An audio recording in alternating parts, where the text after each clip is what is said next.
Right now, you exist, the room around you exists. The planet, the galaxy, the entire observable universe, all of it exists. And if you've ever sat quietly with that fact, you may have felt a strange vertigo. Because it didn't have to be this way. There could have been nothing, no space, no time, no laws of physics, no possibility of anything at all. And yet, here we are. The oldest question in philosophy asks why. Why is there something rather than nothing? Leibniz posed it in 1714, though humans have felt its pull since we first looked up at the stars. What makes this question different from most philosophical puzzles is its radical scope. It doesn't ask why this universe exists.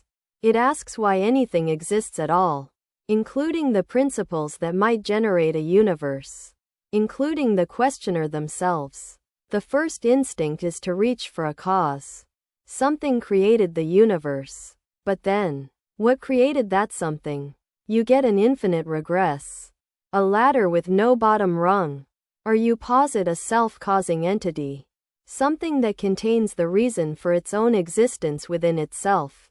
Leibniz called this a necessary being. Most people call it God. But this just pushes the mystery back. Why does a necessary being exist rather than nothing? The answer God is only satisfying if you don't ask the next question. Some philosophers say, stop asking. The universe just is. It has no further explanation. This is called the brute fact position. And Bertrand Russell defended it famously. The universe is just there. And that's all. There's intellectual honesty in this. But it raises its own puzzle. If things can simply exist without explanation, why do we assume nothing is the default we need to explain our way out of? Maybe existence doesn't need explaining. Maybe nothingness is the thing that requires a special reason. Here's where physics offers a strange and beautiful insight. Quantum mechanics tells us that absolute nothingness, a perfectly empty void, is actually unstable. The vacuum is not empty. It seethes with virtual particles flickering in and out of existence. Energy fluctuations arise spontaneously, governed not by cause but by quantum probability. Stephen Hawking and others suggested, perhaps our universe is one such fluctuation. Perhaps nothing, in the quantum sense, is actually something. And true nothingness is not physically coherent at all. There's another approach that sidesteps the question entirely. What if every possible universe exists? Max Tegmark and David Deutsch, in different forms, have proposed that all mathematically consistent structures exist, not just ours. If that's true, the question why is there something rather than nothing becomes almost malformed.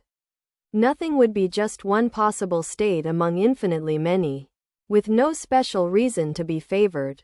Existence isn't the exception, it's the inevitable, the all. But this raises its own vertigo.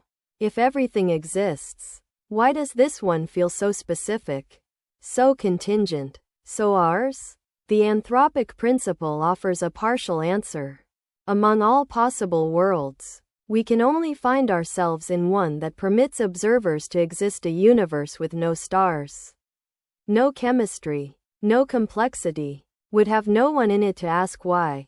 So the fact that we're asking the question already selects for a universe capable of producing us. This doesn't explain why there's something rather than nothing, but it explains why the something we're in looks the way it does. It's a strange comfort, like realizing the door you walked through was always the only door you could have walked through. Here's the deepest crack in the question. What exactly is nothing? When we say nothing, we tend to imagine empty space, a black void stretching in all directions. But that's not nothing. That's empty space, which has geometry, quantum fields, dimensionality. True nothing would be the absence of all that. No space, no time, no laws, no mathematical structures, no possibility of anything. But here's the problem. A nothing with laws governing what can emerge from it already isn't nothing. The moment you say nothing can become something under these conditions, you've smuggled something in. Every answer we find seems to either push the question back one step or quietly assume something exists.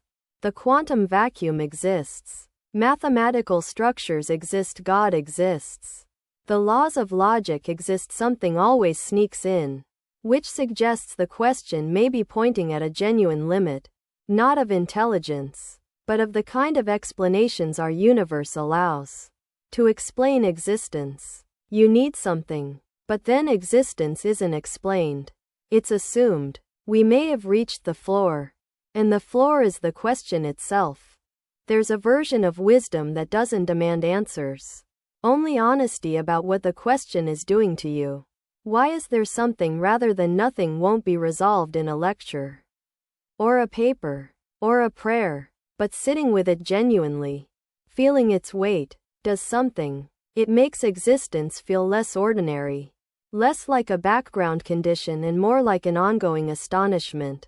Whatever the universe is, it's here, you are here, and the fact that this is strange is perhaps the most important thing about it.